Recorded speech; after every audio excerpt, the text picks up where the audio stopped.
ya kan? Ketika bertindak, senangilah apa yang Anda kerjakan.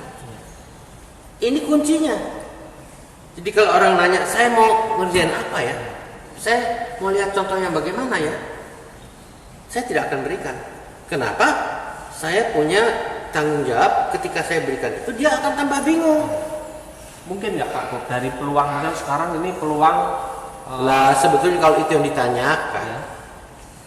Lalu contohnya akan selangit tidak terbatas, gitu loh.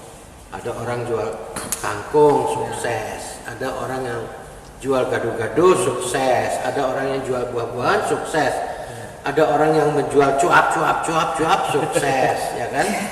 Ada orang, ya ini pertanyaan itu menurut saya harus dipotong.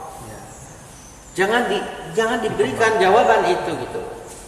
Ketika Anda berikan jawaban, Anda tidak membantu dia apa-apa, atau Anda membantu dia menjadi tambah bingung. Yang Anda katakan, ya.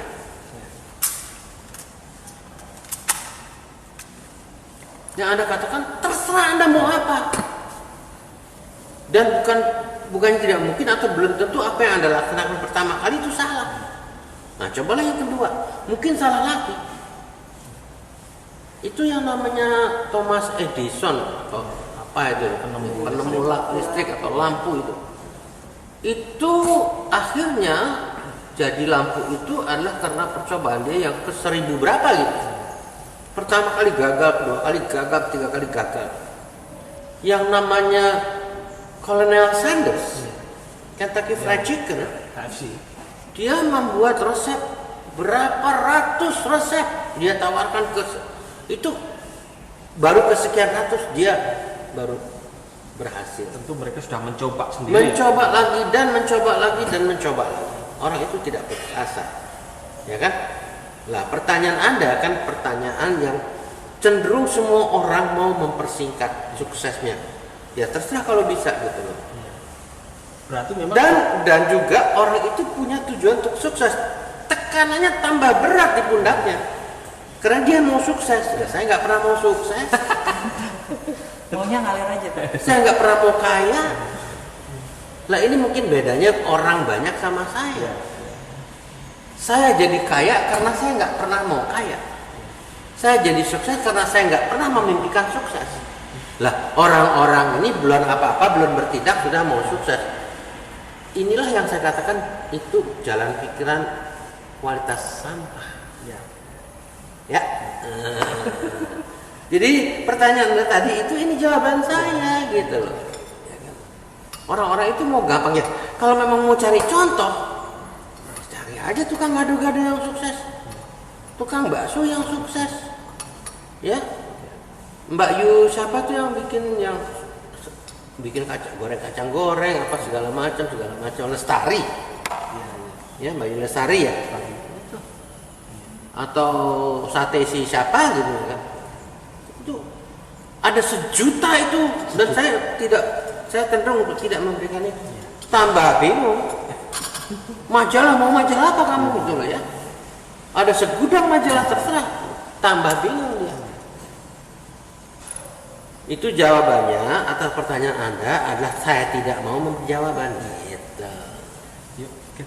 Jadi Pak, kalau sukses bukan jadi tujuan, kira-kira apa Pak yang bisa? Nah, sebenarnya Anda tahu, cuman nggak bisa keluar. Anda bisa bayangkan nggak waktu saya dan Ibu jual telur 5 kilo, untungnya kira-kira berapa 1 kilo? Kalau harga telur 1 kilo pada waktu itu Rp350, untuk saya kan mungkin Rp20, mungkin Rp30 kan ya, kali 5 kilo Rp150 kan? Bagaimana saya bisa memimpikan naik Jaguar dengan keuntungan 150 perak? Bagaimana saya merencanakan membuat rumah ini? Ya kan? Nah itu jawabannya gitu loh. Itulah sebabnya saya nggak pakai rencana. Dan kamu tahu nggak apa yang saya hasilkan ini apa sebetulnya? Bukan tujuan. Lalu kalau bukan tujuan apa? Akibat saya jual telur. Nah, itu. Jawabannya adalah akibat, bukan tujuan. Akibat. Nah ini enteng kan? Saya nggak punya tujuan, saya jalan aja sak mau. Ada kendala, rangkul kendala. Ada kekecewaan, rangkul kekecewaan. Keluar air mata darah, ya sapu air mata darah. Keluar keringat dingin, ya oke, terima saja dengan segala kenikmatan. Ini kalau berpikiran seperti Pak Bob dan apabila orang lain juga bisa mengambil jalan pikiran seperti itu, saya pikir ini indah hidup ini, Pak. Indah sekali, dan belum tentu dia bisa jadi Bob Sadino, atau sebaliknya dia akan bisa lebih dari Bob Sadino. Makanya tadi saya katakan unsur kelima, terimalah dengan ikhlas. Karena ikhlas apa yang telah ditentukan di sana gitu. Tapi itu bukan sebuah kepasrahan, Pak Bob ya. Loh, pasrah dulu dong. Pasrah ya. Ya kan? Karena pasrah ini menjawab keimanan. Anda punya iman, saya percaya padanya. Saya akan kembalikan semuanya percaya padanya. Tapi itu bukan berarti pasrah itu bukan berarti tidak berusaha ya. Berusaha tetap ya kan? Tapi kalau nanti ketika berusaha Anda gagal, terimalah dengan ikhlas. Karena tadi saya katakan di balik kegagalan itu ada hikmahnya yang lebih dari yang luar biasa gitu. Lah, rumah ini kan terdiri dari sekian ribu kegagalan. Baru jadi rumah ini kan. Lah ini saya nggak tahu apakah ini pencerahan. Menurut Anda apa ini? Anda baru dengar jalan pikiran saya seperti ini?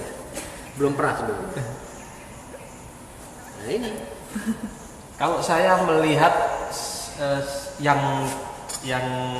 sekarang itu sangat kental pencerahannya. Jadi pencerahan dari sisi semakin banyak orang mendapatkan informasi tentang bagaimana harus berwirausaha, makin bingung. Semakin orang melihat bahwa kendala, tantangan, semakin menolak, semakin dia menjauh. Jadi, lah saya katakan tadi, rangkullah kendala. iya. Ya, belai-belailah kekecewaan. Ya, kesulitan-kesulitan itu ya bawa-bawa jalan-jalan bersama-sama. Ya kan? Jangan menghindar. Karena itu udah bagian dari hidup kita yang dianugerahkan oleh Sang Pencipta. Karena apa? Karena di balik itu semua ada hikmahnya yang akan juga Dia berikan pada kita, anugerahkan pada kita. Lah ini harus diterjemahkan gitu. Yuk, silakan. Nah, kalau saya katakan intuisi tidak ada, bagaimana Anda menerangkan bahwa saya tidak punya intuisi? Tujuan nggak punya intuisi juga nggak ada. Ya kan, apa ya? Ada semacam klik gitu loh Pak. Pada waktu memutuskan itu, memang nggak rasional tapi barangkali saya nggak tahu. Ada semacam klik. Oh ya. Anda sadar nggak bahwa ini sebetulnya yang ngomong bukan Jati? Yang ngomong adalah jalan pikiran Anda yang isinya sampah otak Anda. Gitu. Sadar? Enggak sadar. Nggak sadar. Oke. Kalau orang bisa berhasil karena intuisi, alangkah tidak adilnya dunia ini. Anda nggak punya intuisi, kenapa sih mau punya intuisi? Nggak adil dong. Jadi menurut Anda apa itu yang salah? Yang salah jalan pikiran Anda yang terbelenggu tadi. Bahwa Anda kira orang berhasil itu harus punya intuisi. Kan sering kita Terjemahan saya intuisi apa? 999 langkah yang sudah saya lakukan, maka langkah saya yang ke 1000 itu yang Anda panggil intuisi. Jago bener nih Bob ya, tahu-tahu bisa begini, bisa begini.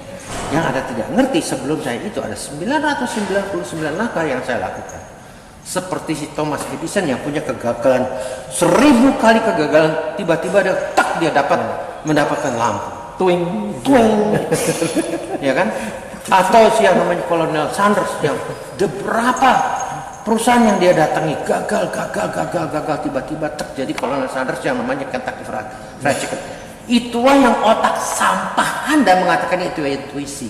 Ya otak Anda itu sampah. Nah ini jeleknya kan, jeleknya informasi yang dapat dari Anda. Kenapa? Ya Anda dari kecil isinya cuma informasi tok belajar. Makanya ada buku yang judulnya kalau mau kaya buat apa? Sekolah. Dibalik lagi Anda sekolah, kapan mau kayanya? Nah, ini salah satu contoh, Iya. salah satu contoh yang saya cerita tentang otak yang terbelenggu, Mas. Sadar Anda? Sadar Anda bahwa otak Anda udah terbelenggu kan?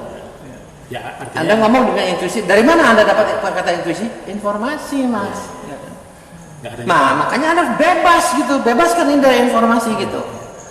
Nah, bebas informasi apa? Ternyata Bob Sadino mengatakan keterangannya langkah dia yang ke-1000 setelah dia 999 langkah gagal. Maka langkah ke-1000 itulah yang Anda namakan intuisi. Saya katakan dari awal gak ada intuisi itu. artinya action oriented gitu ya Pak. Jadi kita jangan ini itu ini. Ya, saya lebih cenderung untuk memakai perkataan mengalirnya ya. Iya. Nah, ini yang tidak pernah bisa diajarkan oleh teori. Iya. Teori mengalir itu tidak ada. Nggak ada teori mengalir. Karena teori itu terstruktur kan Pak? Teori itu terstruktur. Jeleknya ini saya katakan kan, Anda dipengaruhi oleh jalan pikiran Anda, di mana lama-lama way of thinking Anda itu berubah menjadi struktur. Kalau sudah menjadi struktur, sudah menjadi kokoh sekali sehingga Anda harus percaya pada intuisi, karena itu kokoh gitu loh. Kalau orang nggak ada intuisi nggak bisa sukses, itu udah struktur namanya. Terus kalau dalam pembelajaran entrepreneurship itu, Pak Bob, kira-kira yang masih relevan apa ya kira-kira? Yang masih Saya dari awal sudah saya katakan tidak ada pembelajaran entrepreneur, tidak ada. gitu ya. Yang ada adalah langkah dan langkah dan langkah dan langkah. Kalau saya cerita sama Anda adalah saya membagi pengalaman saya pada Anda, tarik kesimpulannya bagaimana, ya kan? Nah, nanti kalau memang Anda tidak bisa membebaskan diri dari semua sampah yang ada di otak Anda, ya Anda tidak akan kemana-mana, macet. Dari cerita saya Anda tarik kesimpulan yang sebebas-bebasnya. Artinya bebas juga daripada belenggu jalan pikiran Anda sendiri. Dan inilah yang tidak bisa Anda dapatkan begitu saja. Anda harus melatih. Exercise, latihan. Ya, saya tidak begini, saya tidak langsung bisa ngomong gini hari ini 25 tahun yang lalu. Saya bisa begini karena saya sudah melalui waktu 36 tahun ya di dalam usaha saya ini. Sudah pengalaman empirisnya sudah ada. Ya, saya tidak ada satu hal yang saya ngomong yang tidak ada isinya. Iya, benar, apa-apa. Jadi tidak ada kosong ya. Ya. Apapun yang Anda ingin jelas dari saya punya sandaran empiris. Ya, Pak, jadi ini namanya kalau dalam bahasa Anda, bahasa akademisnya, ini adalah yang namanya Bob Sadino adalah seorang yang fenomenal. Fenomenal itu seolah-olah nggak bisa dipercaya tapi ada wujudnya gitu. Ya, kayak dongeng tapi wujudnya ada gitu loh. Ya kan? Lebih spesifik ini studi kasus. Ya, ada. Ya mungkin ya, entah namanya legenda atau apa saya nggak tahu. Tapi orang seperti saya ini ya memang fenomenal, jalan berpikir dia berbeda dengan rata-rata jalan pikirannya Anda. Saya berbeda dengan rata-rata Anda mau ngomong apa saja sama saya, pasti saya keluar dengan hal yang berbeda. Iya.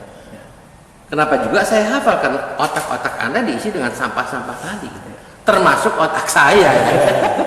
Mau nggak mau ya. Tapi bedanya adalah saya bisa keluar dari sampah itu dan saya bisa mengolah sampah itu jadi pupuk, itu aja bedanya.